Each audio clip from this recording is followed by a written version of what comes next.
Social media is cool because it allows us to stay connected with people wherever they are in the world, whenever we want to. But there are a few things you need to keep an eye out for if you also want a decent set of exam results to go with all those selfies and memes. In today's video, I'm going to talk you through 3 ways social media can make you fail your exams.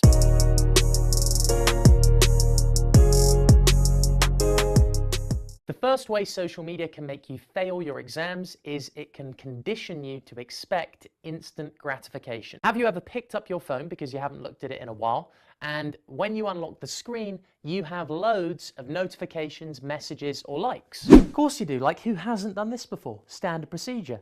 Most of the time, we've got notifications firing in at us non-stop. Luckily for this guy, he's pretty handy with a lightsaber. Looks like he's also making good use of the Force. Cracking work. Look at me right here, killing it. Notifications, messages, likes.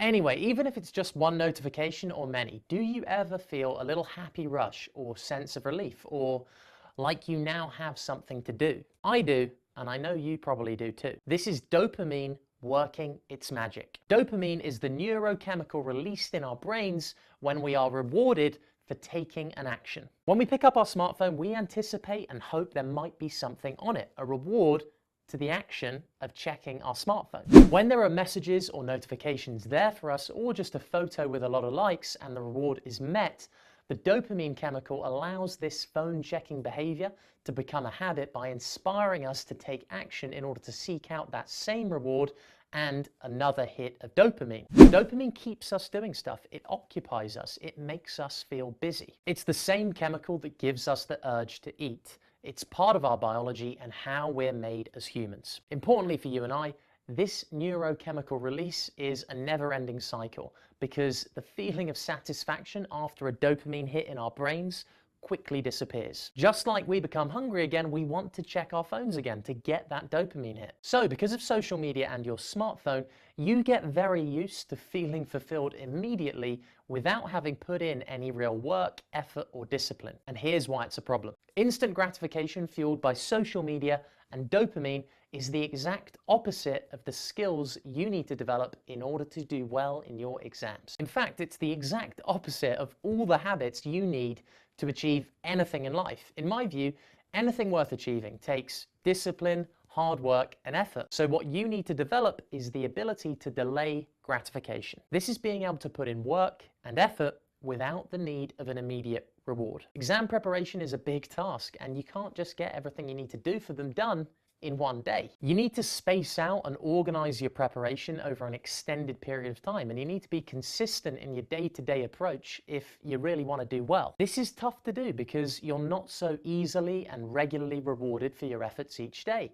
Instead, exams force us to delay gratification. We're not rewarded with our results until the end of the process, and we have to work for an extended period of time in order to achieve them. A good way to look at the exam process is to see it as training for your career aspirations, because in your career, you will be required to persevere and continue without an immediate reward. The second way social media can make you fail your exams is it encourages approval-seeking behavior. Every day on Snapchat, I get at least 10 snaps asking me to like a recent photo on Instagram. Kanye West had this to say about likes and followers. We should be able to participate in social media without having to show how many followers or likes we have.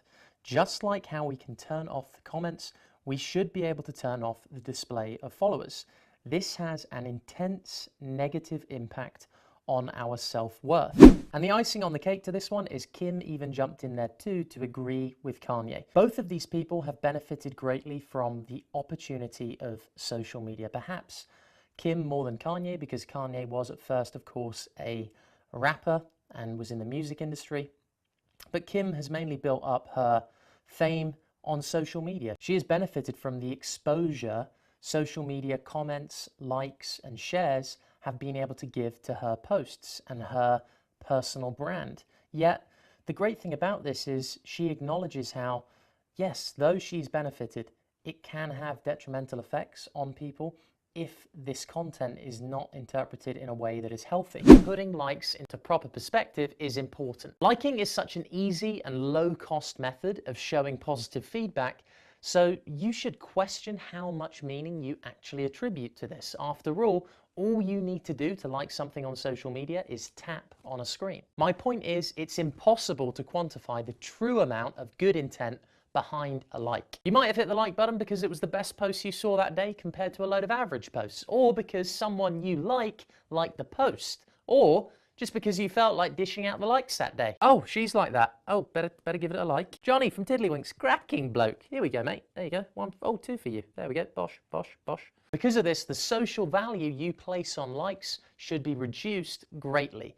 As Kanye puts it, it's a simulation. If you attribute any of your own or other people's self-worth to likes on social media, you're gonna get stuck in this mode of seeking out the approval of other people. We all know this is happening on platforms like Instagram every day, and here's why it's dangerous to your studies and your exams. The whole exam process requires you to think independently about how you're going to use your time. Exam success requires you to do things a little differently. You might need to get up a little earlier, you might need to work a little harder, and ask a few more questions than others. If you're constantly looking over your shoulder to see if everybody approves of what you're doing, you're never going to achieve what you want. If you've decided that something is the right thing to do, then it doesn't matter if the whole world, Kanye West, and this bloke from The Simpsons doesn't agree with it.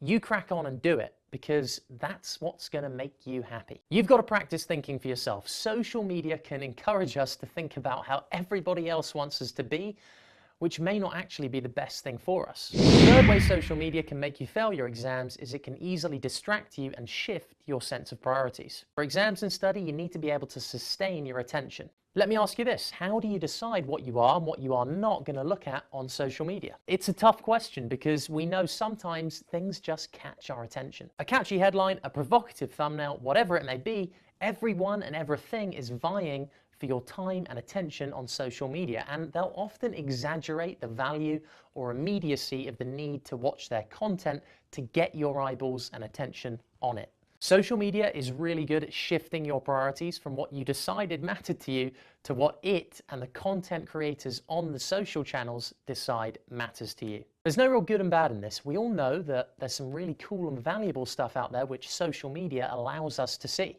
What you need to get really good at is spotting the content that, though it may be popular, it might have loads of likes, comments, or even be gaming the algorithm in some way with a flashy thumbnail or interesting copy so that it's at the top of everyone's feeds. But when you look at it at face value, you can tell it isn't going to deliver you the value that aligns with your priorities at the moment. And that's what it's all about, getting good at spotting content that aligns with your priorities and stuff that doesn't on social media, and you'll find you have so much more time to actually get the stuff you need to get done.